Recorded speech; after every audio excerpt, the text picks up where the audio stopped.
ট্রাকে আগুন দিবে সেটাও আমার মেনে না, নিতে হবে। একদমই না। হ্যাঁ, আপনি আবার নির্বাচনে আমি আচ্ছা, আমি গেলাম আপনার না। প্রশ্ন জিজ্ঞেস করি, যারা ট্রাকে আগুন দিয়েছে ধরা হয়েছে? ধরা হয়েছে? কয়জনকে প্রসিকিউট করা হয়েছে? না, আপনি আমার উত্তর দেন। না, আমি দিচ্ছি, আপনি আপনার প্রশ্ন শেষ করুন। যদি কেউ বাসে আগুন দিয়ে থাকে, ট্রাকে আগুন দিয়ে থাকে, হ্যাঁ, এটা হচ্ছে criminal offence. They should be treated like criminals. হ্যাঁ, এবং আমার ধারণা বাংলাদেশে কোনো লোক, হ্যাঁ, এদেরকে যদি কোনো ধরনের শাস্তি দেওয়া হয়, এক ফোঁটা তারা কোনো কিছু বলবে, বরঞ্চ সাপোর্ট করবে। কিন্তু আপনার দেশে গণতন্ত্র মানে কি?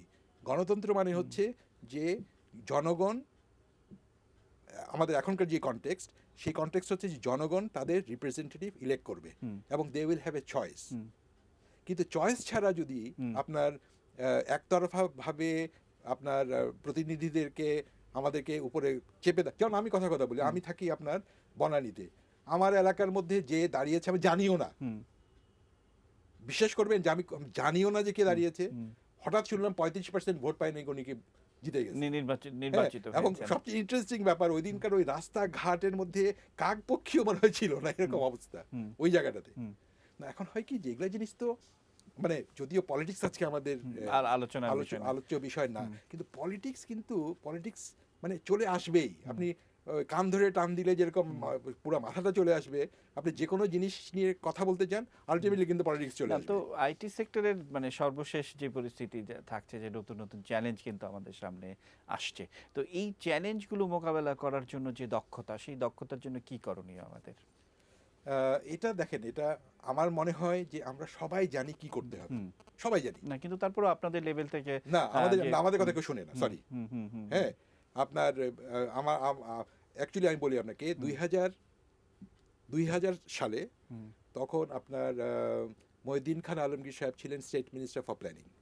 ওনাকে আমি ছোটোবেলা থেকে চিনি, আমাকে ডাকলেন, বললো যে আচ্ছা তুমি একটা কাজ করো, আমাদের 6 5 year প্ল্যানের পজিশন পেপারটা লিখে দাও। মানে আপনাকে বললেন? আমাকে বললেন। আমি না, ওনার কথাটা শোনার পর অনেক চিন্তা ভাবনা করে টোরে আমি একটা খুব কষ্ট করে একটা কাগজ লিখলাম, যেটা আমি বলবো আজকেও that is very much relevant. কিন্তু ওই 2000 সাল থেকে আজ পর্যন্ত বেসিক কোনো কিছু চেঞ্জ হয়নি। এবং আমি ওখানে কি কারণ কি, এবং that was very well received. এইটার উপরে বেস করে পরে তখন আপনার আমাদের যে এখন এনার্জি অ্যাডভাইজার, উনি তখন ছিলেন সেক্রেটারি প্ল্যানিং, তখন ওটা দিয়ে এসআইসিটি প্রজেক্টটা হলো। কিন্তু এসআইসিটি প্রজেক্টটা হলো কি, হয়ে গেল জাস্ট বিভিন্ন আপনার মিনিস্ট্রিতে কম্পিউটার দেওয়ার প্রজেক্ট। মানে ভাবনায় ছিল কি আর হলো কি, এরকম একটা বিষয়। অ্যাবসলিউটলি। এবং আনফর্চুনেটলি হলো যে ওই সময় আওয়ামী লীগ গভর্নমেন্ট চেঞ্জ হয়ে গেল 2001-এ। নাহলে কিন্তু ওই সময় ওটা কিন্তু একটা মোমেন্টাম পেয়েছিল ওই রিপোর্টটা। তারপরে তো 5 বছর আবার উল্টা পাল্টা।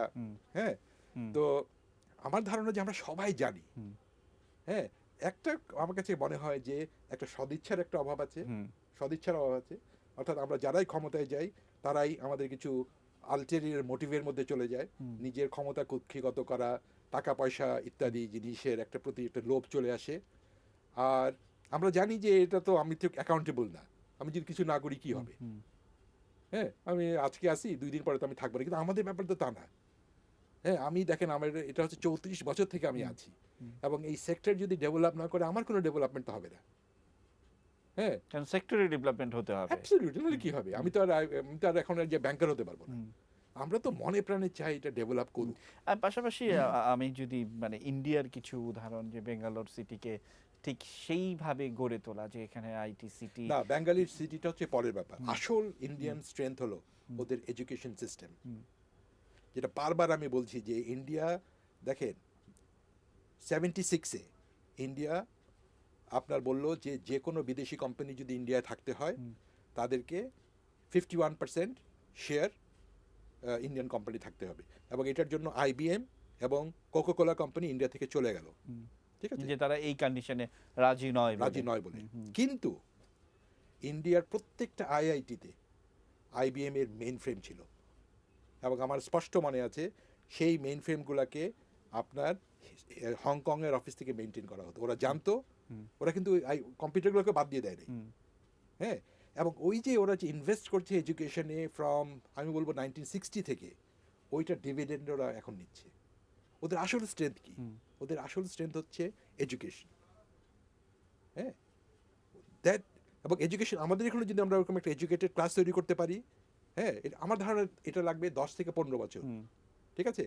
তাহলে আমাদেরকে কেউ চ্যালেঞ্জ করতে পারবে না। আমরা দেখেন আমাদের প্রচুর লোক আছে। বা আমাদের এডুকেশন সিস্টেমেও তো অনেক ধরনের সমস্যা, অনেক ধরনের সিস্টেম, তো সেই সিস্টেম পেরিয়ে আপনি 15 বছরের কথা বলছেন। না, সেটা এটা কি- তো মানে এটা তো স্টিম রোলার চালাতে হবে। 15 বছর মানে হচ্ছে আপনাকে স্টিম রোলার চালাতে হবে। আপনাকে ঠিক করতে হবে আমার 15 বছর পরের অবজেক্টিভ হলো এইটা।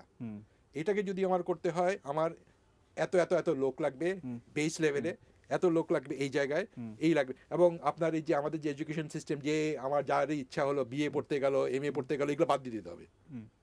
হ্যাঁ, আমাদের মনে করেন যে higher education must be reserve for only the brilliant people, যেখানে স্টেট ফাইন্যান্স করবে। আর আপনার আপনার যদি অত ভালো লেখাপড়া যদি না হয়, তাদেরকে কাঠমিস্ত্রি শেখান, ওয়েল্ডিং শেখান, হ্যাঁ, আপনার কেমন করে টেইলারিং করে সেটা শেখান। হ্যাঁ, এগুলো পৃথিবীতে এগুলো চাহিদা ভর্তি। কিন্তু আমরা কি হয়, কিছু না করে কি হয়, আমরা চাকরি করব। হ্যাঁ, হ্যাঁ, আচ্ছা ঠিক আছে, একটা বিএ পাস করলাম, বিএ পাস করে লাফাঙ্গার মতন ঘুরে বেড়াচ্ছি, কোনো স্কিল নাই। আমাদের দরকার কি আসলে এডুকেশন দরকার, but mostly we need skill so that we can do আমি যেই সামথিং ফর সেক্টরেই আওয়ারসেলফ। যাই, যে সেই কোনো সেক্টরে সেক্টরে বলেন না কেন, হ্যাঁ, এইটাকে মানে আমাদের একটা এডুকেশন সিস্টেম একটা বৈপ্লবিক পরিবর্তনের প্রয়োজন। হ্যাঁ, আপনি চিন্তা করেন এই যে ইউনিভার্সিটিতে এত সব যে আপনার ছেলেগুলা এই যে 3rd ডিভিশন 2nd ডিভিশনে যে আমরা যে আমাদের লাভটা কি হচ্ছে? আমরা তো ইন্টারভিউ করি ইয়েতে আপনার লোক নেওয়ার সময়, আপনি বিশ্বাস করবেন না, মানে এত খারাপ অবস্থা, মানে তাদের কোয়ালিটি অফ কোয়ালিটি। এডুকেশনের হ্যাঁ, আপনি একটা ইংলিশের বাদ দেন, বাংলায় একটা রচনা লিখতে দেন, পারে না। একটা কথা যে বলবে, হ্যাঁ, ঠিকভাবে নিজে থেকে এক্সপ্রেস করতে পারে না। তো এখন তাহলে আমাদের এডুকেশন, তার মধ্যে আবার রাজনৈতিকরণ তো আছে। ওটা বাদ দিলাম আমরা। সো আসল জিনিস হচ্ছে আইটি এমনিতে ডেভেলপ করা যাবে না, হ্যাঁ, চেষ্টা করলেও করা যাবে না unless we improve hour education. আপনি যে কথা বলছিলেন যে ভারতের স্ট্রেংথ হচ্ছে যে তার এডুকেশন সিস্টেম, তো সেই ধারাবাহিকতায় আমরা দেখেছি যে ভারতেও কিন্তু নানা ধরনের জাতি বর্ণ আছে এবং নানা ধরনের শিক্ষা ব্যবস্থাপনা কিন্তু সেখানে আছে। একই সময়ে 3টি 4টি সেক্টর পাশ করছে, কিন্তু সেখানে কিন্তু এত প্রকট আকারে সংকট সৃষ্টি হয় না যে যেমনটা আমাদের এখানে হয়েছে।